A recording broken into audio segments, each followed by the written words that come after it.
I would like to talk, obviously, about stories, and I'm really excited to share this set of thoughts with you. I've been working on storytelling for quite some time. She mentioned my book, thank you. The book is called What's Your Story?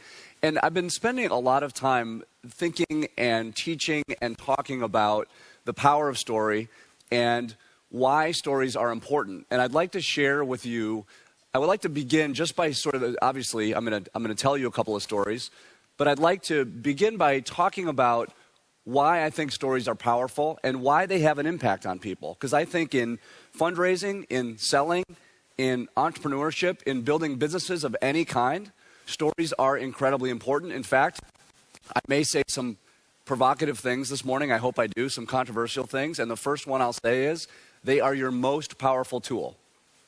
Now, it's easy for me to stand up here and just say that, but I'm going to try to build a case for you to try to convince you that your stories that you share to people in different contexts, in different situations, are your most powerful tool.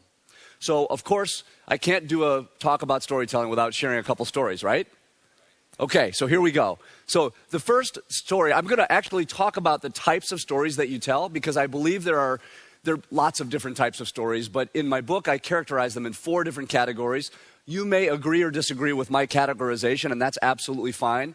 And by the way, at the end, we're going to get to some questions. So I'd love to have some questions. If I say some provocative things you don't agree with, you will please let me know, and we will talk about it. One of the things I've learned about being a professor is I have 91 students right now. So every quarter I have about 100 to 150 students. I'm only teaching one class right now, and I have 91 students. And the great thing about being a professor is you develop a thick skin because you have really smart people challenging you all the time. And I've learned to love that, and it makes me smarter. So please, if I say something controversial or you say, that doesn't work, let me know.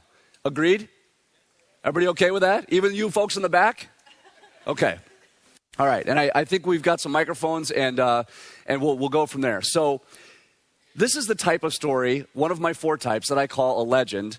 And I like to start with it just because it's kind of a fun story, but it illustrates what I believe is one of the key nuances, if you will, of stories that we're talking about today, this morning, as distinct from just storytelling in its broader sense. And it goes like this. There's a general who retires from the military. This is hundreds of years ago. He's had a very distinguished career. And as sometimes happens, those of you like me with elderly or older parents know, and sometimes what happens when people retire, he got very bored very quickly. And in his boredom, he picked up this craft, this sport of archery. And he got really good. He was a very disciplined person. He got really good really fast at this craft, the sport of archery. And he progressed quickly from apprentice to master, and he wanted to be the guru. He wanted to be the best there ever lived because he was a very disciplined person. He couldn't quite get there, and it frustrated him.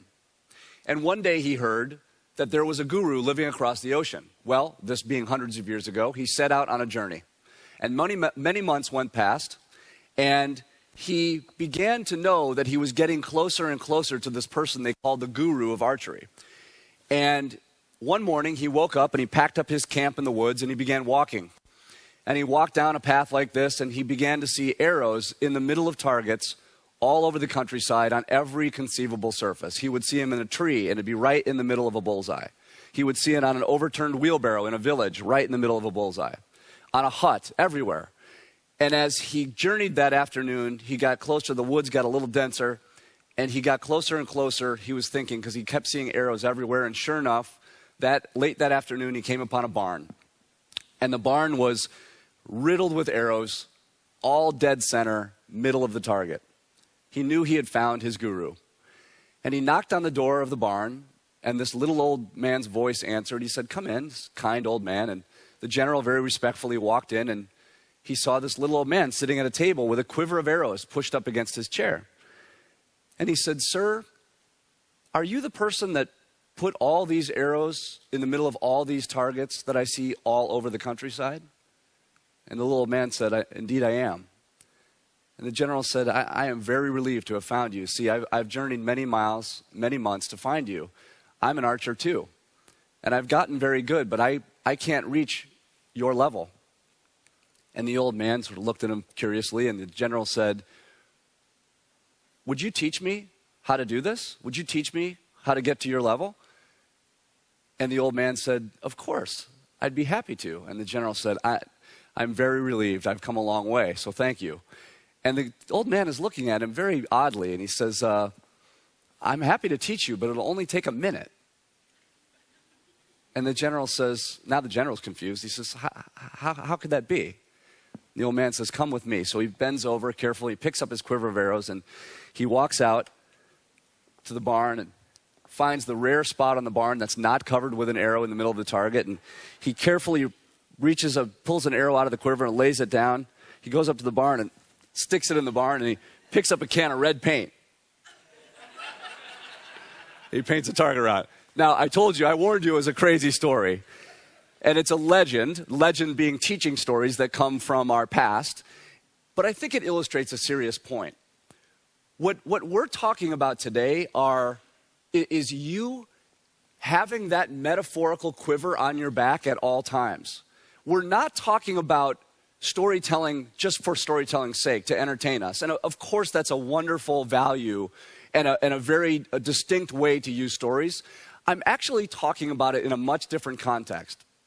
I'm talking about you equipping yourselves with the right stories for the right reasons at the right times, such that you can say, "I'm going to take the red one, or I'm going to take the blue one or the green one, and I'm going to walk in and stick it in the target. Because I know that target, and I know what he or she wants, and I need to convince them that what I'm doing, fundraising, selling, building a business, whatever it may be, I need to give them context and let them into what I'm doing." And so I think storytelling is what we're talking about in that context, is having that quiver of arrows on your back. Now, the question you may be thinking is, okay, well, we're all storytellers, because we are. That's the good news about this. Human beings are storytellers. Before there was written language, there were stories. Before anything was written down, there were stories. So you're all naturals. That's the great news. The other news is, do you have the stories? Are you ready? Do you have them when you walk into a meeting one-on-one? Do you have them when you walk into a meeting one-on-many, one to a group? Are you equipping yourselves with the right stories at the right time? That's what we'll look at.